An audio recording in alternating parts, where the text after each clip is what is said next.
Well, great. So my name is Karen O'Brien. I'm Executive Director of the Michigan Recycling, and I want to thank you for attending our very different annual conference this year.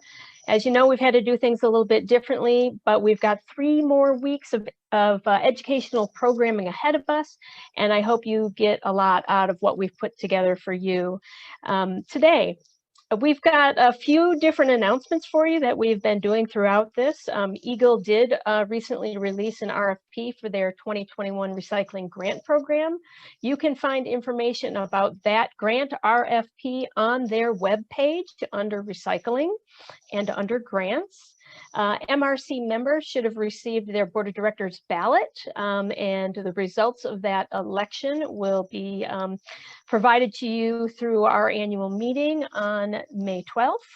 And hopefully you heard that the Part 115 package was passed out of the House of Representatives last Thursday on Earth Day. Very auspicious timing for that. And we'll now be turning our attention to the Senate. So please pay attention to the MRC newsletter. The recent newsletter, last Friday's newsletter, there was information about how you could show your support. So please dig that out and help us support you doing the work you do. So this week we are focusing on a number of topics, but tomorrow we'll be talking about getting cost-effective recycling services for your business. That will be an interesting one, and we encourage you to share information about these upcoming sessions with anybody you think may benefit from these sessions. And on Thursday, we have a session about increasing recycling quality in Michigan at both the curb and the drop-off, and that really is a data-driven effort and information to be provided to you. Before we get started with today's session, we got to thank our sponsors. It is the support of our sponsors that makes all of this possible for you. We were able to offer all of these sessions for free. We hope you taking advantage of that opportunity to share information about what the program we've put together with people you think need to understand what's happening. So thank you to all of our sponsors who have helped us really over the many years. We have a lot of the same sponsors that have been with us for a long time. So thank you for that. So by now, you all understand Zoom. You've been on Zoom for a long time. Keep yourself on mute for the most part, unless you're asked to unmute. Please submit questions through chat. We may be able to get those throughout the meeting, and if we're not able to do that, we will pick them up at the end of the meeting. This webinar is being recorded. If you're having any technical issues, look for Help Desk Terry. You can chat with her directly to get answers to questions about technical issues. And just as Zoom information here, you are in charge of your view. Kelly will be highlighting speakers as they appear, but you choose your view either in the upper right-hand corner, or you can use that toggle slide to change the size of your presentation versus the side of your speaker. So just know those things. So today's session is NextCycle Michigan, Bridging Recycling Gaps Through Partnership and Innovation. We have our illustrious Matt Flechter, Market Development Specialist at the Michigan Department of Environment, Great Lakes and Energy with us today, as well as Bryce Hesterman and Megan Weeb, both from RRS, who are not only working on NextCycle for RRS, but they've got experience working on NextCycle in Colorado. So they're provide good guidance in what we're doing today. So thank you all again for being here, and I'll turn it over to Bryce.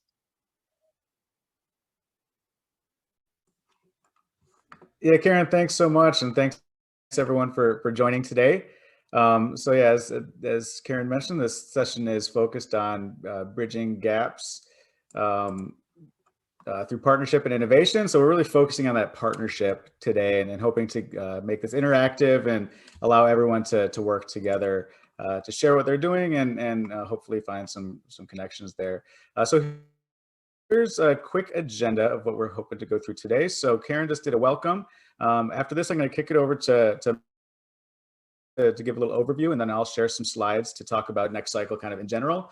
And then we'll be talking about a couple of tracks, a couple of challenge tracks specifically, and you'll learn about what these challenge tracks mean if you don't already know as we go through this presentation. And then a bulk of this time is going to be on a breakout group basis. And so there's particularly these tracks are focused on specific areas of interest. And so we want to get you into rooms that really speak to you and start sharing and developing some partnerships around there. So, and then we will have a report out and then wrap up with some questions and next steps. So I'm going to pass it over to Matt Flechter to give an overview of NextCycle and kind of the role that it plays within the state's. Yeah, thanks, Bryce. So I'm just going to talk for a few minutes about why we're here, why we're doing this work, and then kick it back to Bryce to let him give you some of the details, and Megan. Back when we started talking about creating a process for a new way of managing grants and getting money out the door and forming partnerships and creating innovative ideas, I pictured having this conference and being able to present this. So it's really nice to be here today. And thank you so much, Karen, for all the work that you do and your entire team to be able to give this platform to be able to talk with people. And now I love the fact that we're recording these. How cool is that? That somebody can in the future not even realize that they needed to be at this session and be able to go back and watch it. So I can see this being a continuing trend for all of the sessions that we do. NextCycle Michigan, I want to leave you with, or start out with 3 words: data, innovative ideas, and partnerships. First, data. What we recognize at EGLE with this initiative is we need good data to be able to drive those decisions of where the gaps are in the marketplace and where those opportunities are to fill the gaps, whether it's on end market supply or demand pull, or supply pushing material into the marketplace, getting the collection, processing, transportation infrastructure in place. At its core, recycling, as we all know, if we're on this call, is a system. It's a complex system that has many, many players in it. And without data, we're not able to identify where we can best leverage our technical and financial resources. So on the NextCycle webpage, you'll see, and Bryce and Megan will talk about it, the information that's available, the gaps, and then the work that we're doing to identify what those data gaps are. And so it's an exciting time that we're to this position that we're being not taking a shotgun approach of, okay, everybody come, let's be strategic about where those investments are made. Innovative ideas. At its core, NextCycle is an incubator. It's an accelerator. It's using those experiences that other incubators and accelerators have used, but applying it to the materials management, circular economy, and recycling space. What that means is you have to have teams that are organized and identifying what support you're needed. And so you on this call are thinking about where your gaps are, what you know needs to be filled, and then who those major players are, but you may not know where to go with that. Like how do you start that process? What technical resources and primarily financial resources are needed to fill those gaps? And lastly, partnerships. Partnerships are key in NextCycle Michigan because it not only identifies partnerships to create those teams to get the solutions in place, but it also identifies partnerships for funding. So it's not just on the backs of state and local government to fund recycling innovation. Really, it's a partnership with the private sector as well. So we're not just looking at Renew Michigan funds to grow recycling initiatives. We're looking at how do we attract additional funds, and I'm happy to report that with our most recent announcements, we're getting even more interest in bringing financial resources to Michigan to return our state to a position of recycling leadership. So that's a quick overview, and I'm sure I'll be back in a little bit to talk more about how this is all working and then how you can plug in. So pass it back to you, Bryce. And thank you, Matt. It was a great overview. And so I do want to real quick introduce Megan Weeb, a consultant with RRS, and she is working as a track manager on the micros track and the recycling innovation and technology track. And she'll be speaking a little bit later, but first I'm going to do a brief overview of NextCycle. So that's me right there. And I'm going to be managing the flows track and the recycling supply chain tracks. Flows is about to open and recycling supply chain is going to be in the fall. So if you can go to the next slide. So as Matt touched on so well, this is really one of the newest and exciting programs from the Department of Energy, Great Lakes, and the Environment. And it's really the first of its kind in Michigan. And what it is, you see at the bottom, it's the concept of partnership and collaboration. It starts here with this project, and this project itself is a collaboration between EGLE, Resource Recycling Systems, RRS, the Michigan Recycling Coalition, and Centropolis Accelerator. And what it is essentially a market development strategy aimed at stimulating and accelerating circular economy projects through that partnership facilitation, business assistance, technical support, capacity building, and then access to public and private funding opportunities. So we don't need to dwell on it, but just as a precursor, circular economy, as I'm sure most of you know, is a system based on principles shifting a linear take, make, waste model to a model that keeps materials in use, either industrially as an input for new manufactured products, or through regenerative natural systems, such as utilization of compost as soil amendment. And this is all linked to the trusty waste hierarchy, where the reduce, reuse, recycle concepts are still heavily in play here. As Matt mentioned, this is a data-driven project.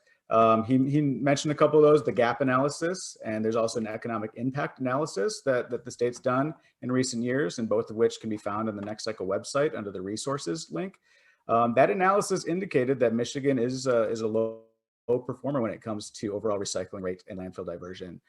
Most recently, the research indicates that about 18% of the waste materials generated in Michigan is in fact diverted from landfill. And the state has set a goal to increase this to 30% in the short term, and then 45% ultimately. The question is, how do we get there, right? How do we essentially triple the recycling rate?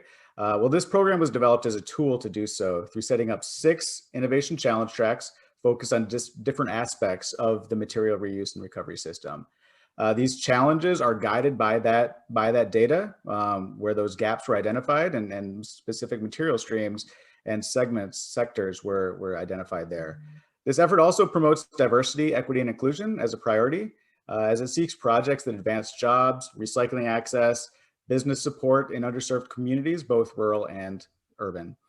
And this all, works towards meeting that goal of 45% recycling rate. And it also aligns with the governor's climate goals and Michigan Back to Work job creation efforts.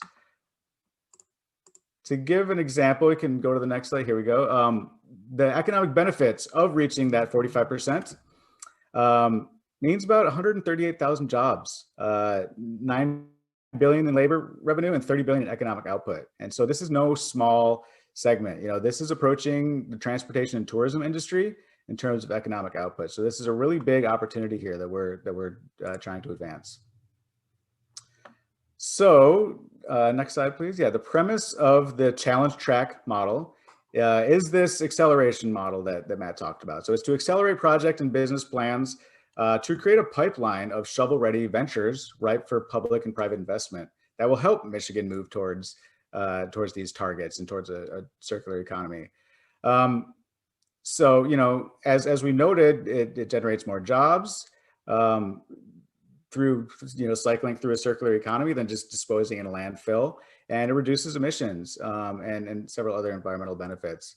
And what this session is really about is to drill down on a few of these challenge tracks to kind of stimulate and inspire teams who are on this call, who may be on this call, and stimulate partnerships to hopefully apply for and participate in some of these challenges.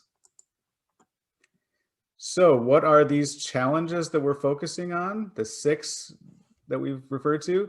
So the first here is the food, liquids, and organic waste systems, flows. This is anything to do with organic waste. It could be food waste recovery, compost site development, new organic material end markets, wood diversion.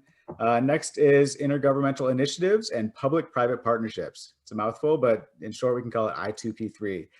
That's a track that includes local governments, so it could be a multi-county MRF development, recycling carts for residents, formation of a solid waste authority. Micros, and Megan will be talking about this a little bit later. This is small scale grants to support things such as equipment upgrades, education outreach, testing, software. RIT, recycling, innovation, and technology, that might be more of a traditional kind of incubator, accelerator type approach where it's focusing on the novel technologies. And so this is stuff that has not been proven commercially, it's not been proven at scale, and this track will help advance these into the marketplace. So you might be looking at sortation technologies, material conversion processes, technology for manufacturing new products, product development, etc. Recycling supply chains, RSC, that is really the focus on capital infrastructure. So these are the big projects, the transfer station MRFs, drop-off centers, equipment upgrades, collection equipment, things of that nature. So really infrastructure driven. And then roads, this is a special focus in the state, roadways and pathways, whether it's, finding application of recycled materials in those pathways or utilizing compost to support growth in the roadside area, sequester extra greenhouse gases, etc. So today, what we're going to focus on is the flows, the I2P3, and the micros. We're going to provide a high-level overview, and then we're going to break out based on these three. So you're going to, as we go through this, focus on which of these tracks really speaks to you, and then you'll have a choice to enter into those for the breakout room. So first, we are going to talk about flows. And you can go to the next slide. And so this is the challenge statement. So it's very broad. Teams are challenged to improve Michigan's organic waste reduction, recovery, or processing systems. What's not said here is that a huge piece of this puzzle for hitting these targets is organic waste. 38% of what is landfilled in the States is organic material, all of which has alternative management practices that improve upon the economic and environmental outcomes rather than letting it go to landfill, whether that's compost or renewable energy through anaerobic digestion or food rescue. So anything related to food waste reduction, recovery, and processing is in play, though there are some priorities that have been identified through that gap analysis, and that points to food waste as the #1 priority, followed by wood waste. And we'll talk a little bit more about this in the breakout room. I do want to share just a couple of examples to get you thinking about what might be included here. I do want to say that success will have many different faces, all targeted at filling gaps in the organic system, attracting talent and investment, developing and scaling solutions, and positively impacting communities and the environment. So a couple examples. One would be developing a pilot commercial food scrap collection program like Emmett County did. They knew they wanted to add food scrap collection to their program as they already were composting yard waste and could actually develop a better product by integrating the nitrogen-rich food scraps. They didn't know where to start. So they actually, designed a feasibility study to consider the options and then settled on a pilot of providing that service to commercial businesses. The program has since become permanent and has expanded over the years. Type of example that could be great for a NextCycle project, looking at how you can really advance that new material stream into your program. Another option could be developing a new product and market for compost. And this is an example that Country Oaks Landscape Supply did. They created a new product using compost socks to support shoreline redevelopment and similar applications. And so, that's the type of project that could really be a great flows project, developing these new products that utilize that material in a new way, access new markets. Another example could be to develop a product, food process waste. And so there's a company that we've talked to, Pivot Materials, and they've created food serviceware and packaging pallets out of waste rice hulls and from food production, from a food production opportunity. And, so that could be a great target, working with these food producers and manufacturers in the state, finding the waste stream and then developing products out of that. Could there be a product made out of cherry pits that's generated here in Michigan that could develop into new materials? And then food rescue is totally on the table as well. So, developing a platform to connect high value food waste from, to a rescue organization or a business that repurposes it into prepared meals for retail. For example, a company that makes pasta ravioli doesn't quite make the aesthetic spec for marketing, but it's still good food and it can be totally reutilized. So those are some examples of flows type projects that we hope to see, and we're going to have an opportunity to talk a lot more about flows in this breakout. Megan, to talk about the Micros Innovation Challenge. Awesome. Thanks, Bryce. Yeah, so I'm going to talk briefly about micros. The challenge statement here, there's a little bit of a theme. It's pretty broad. So teams are challenged to really work on projects anywhere along the recycling supply chain. So it could be a project that's focused on collecting materials or processing materials, developing an end market. And really the track is, unlike flows, which is focused on organics, this track is pretty material agnostic. So teams could be working on small scale organics projects, or they could be working on reusing solar panels or recycling plastic bottles. So the material scope here is pretty broad. And then I just wanted to talk a little bit more about some example projects. So some examples of micros. Micros is the small scale $10,000 funding track. So some of the types of projects that would qualify and would be examples of successful projects would be maybe you're a food rescue and you're applying for consulting assistance to help set up your nonprofit.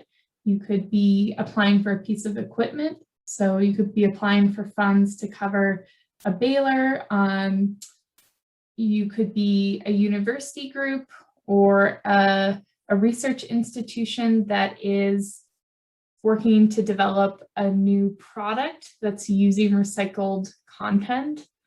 So there's quite a range here in terms of the types of projects that could apply for micros and apply for the $10,000 funding. So then I just wanted to talk a little bit about where micros fits into the landscape of the other challenge tracks, because it's a little bit different than the other challenge tracks. The other challenge tracks, like flows that Bryce just talked about, are more traditional accelerator programs.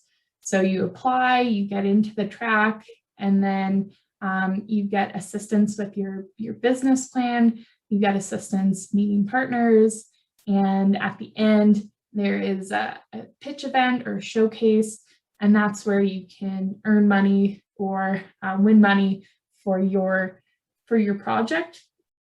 And micros, on the other hand, is this sort of small scale investment, this $10,000 funding for a piece of equipment or consulting or something to help your business just go to the kind of the next point.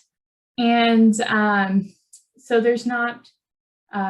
there aren't events or things like that planned, but we see micros as kind of part of the pipeline into these other challenge tracks. So hopefully, you can kind of start small, have a project that has this growth potential, and then maybe with the funding, you're able to get the baler and get it to the next step, and then maybe apply for one of these challenge tracks or other funding sources.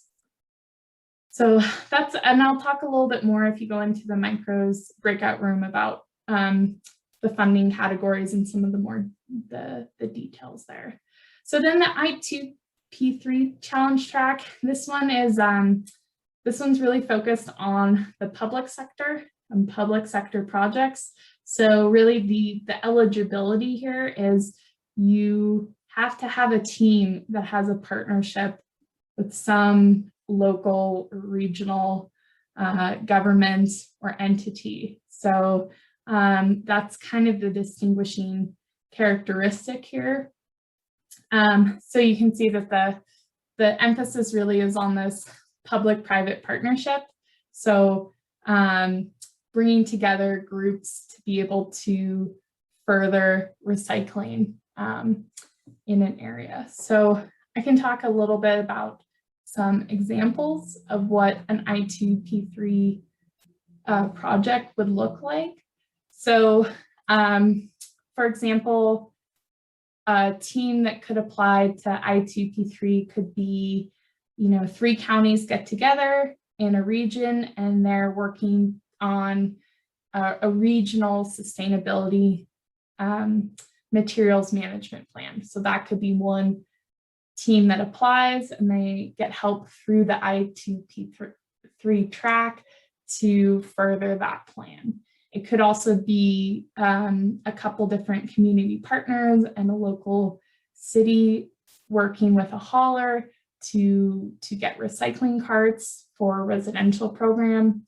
It could be something where multiple municipalities or counties are working to form a solid waste authority together to further recycling facilities or to work on developing contracts or other sort of policies to help recycling or composting diversion in an area.